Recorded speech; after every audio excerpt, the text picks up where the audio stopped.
The Wimbledon Tennis Championships are underway and all eyes are on the Royal Box to see if Princess Catherine may make a surprise appearance at the iconic event.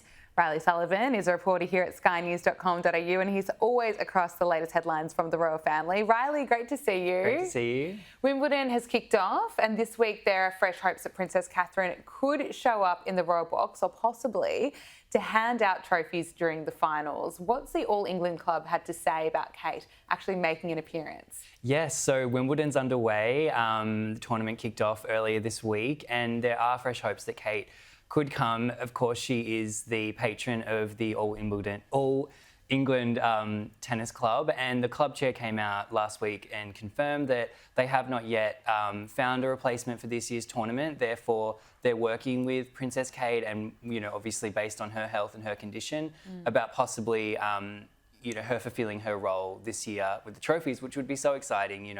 It's such an iconic English event. I think it's really one of those events where it has the mystique of the Royals, having the Royal Box there, and it's one of those rare opportunities for the public to go and see their favourite Royals up close. And we also know that this is an event that is very close to Kate's heart. She's a massive tennis fan.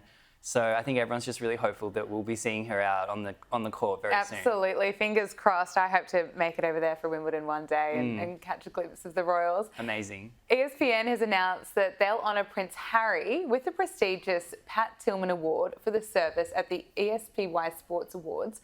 But the decision has sparked controversy. Why are some critics slamming the decision?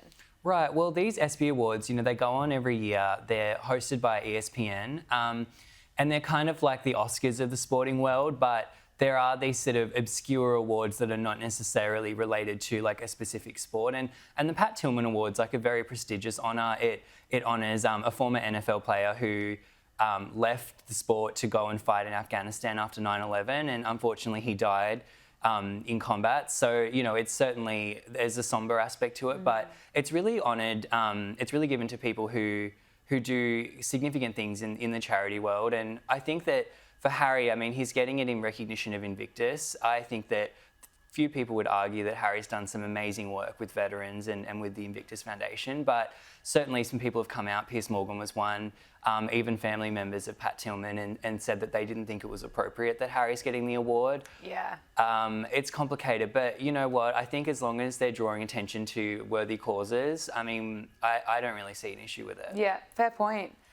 We heard this week that Meghans' new podcast with Le Monde Media is moving forward. This is just 1 year after Spotify canned her previous podcast, Archetypes, and fired the Sussexes. But why is Meghan reportedly struggling to book guests for her new show? Yes, so this new podcast is finally moving forward. It was announced now nearly 6 months ago.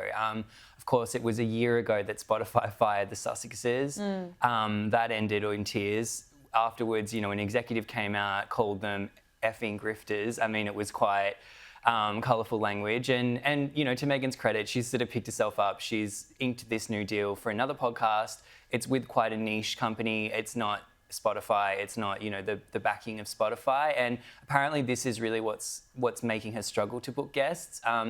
Obviously with Archetypes, it was quite a straightforward show. She would have 1 or 2 guests on per episode, and they were big guests. She got people like Mariah Carey on her show. So certainly Serena Williams was another one. Okay.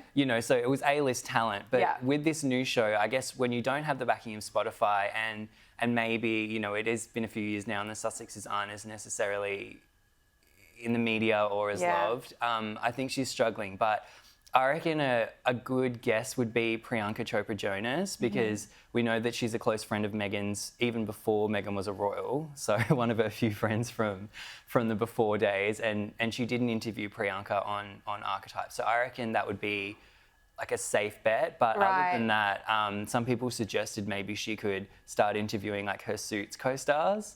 Yeah, if they'll speak to her, if they'll agree to it. See, that's the challenge. But I reckon she should do maybe a Suits, like a rewatch podcast, because you know how those are really popular, and just sort of lean into the Suits thing. But I wonder how many people want to hear from her though, as opposed to the other Suits cast members. I love that show. I tell you what, didn't love Megan's podcast, but what I listened to it last year or whenever it was, didn't grab me. All right then, we'll see how this We'll goes. see if she gets the guest that you suggested. But Prince William is reportedly leading the charge to keep Harry and Meghan away from royal occasions over his concerns about the Sussexes leaking information. So why are some experts now comparing Will to his grandfather, Prince Philip? Right, well, this is an interesting comparison because, I mean, anyone who has an interest in the royals will know that during, Queen Elizabeth II's reign, her husband, Prince Philip, was really the gatekeeper. Like, he was obviously close to his wife, but he also just sort of oversaw a lot of the, hierarchical dynamics of the royal family. And he was kind of like a tough sell. Like, infamously, Princess Diana was not on his good side, Fergie as well, and he would ice them out. He wouldn't speak to them. I think Fergie, he wouldn't even be in the same room with her for 30 years. And even to the point where, when it was Christmas time at Sandringham and the royal family gets together, Fergie's ex-husband Andrew would go, their daughters would go, and Fergie would be expected to spend Christmas alone for 30 years because Prince Philip refused to be in the same room with her. Wow. So that's kind of, an insight into Philip. But the reason that people have drawn this comparison with Will is because he's taken a very similar stance, allegedly, with Harry and Meghan. After Spare, after the repeated betrayals, he doesn't want to risk it. He wants to keep them not only out of the sort of royal spotlight, but away from the events and away from the senior royals. And I think Will's kind of concern maybe that, Charles is a little bit more open to forgiving Harry and there's a vulnerability there, I think. And I think Will's very protective of his father, but he's also protective of the monarchy. Yeah, protective of his family. I think it's a fair stance to take. My brother had made some money and spilt some family secrets with Netflix deals and on Spotify. I don't know how I would feel about letting him back in. But Reilly Sullivan, so great to speak with you. Thank you so much. Thank you.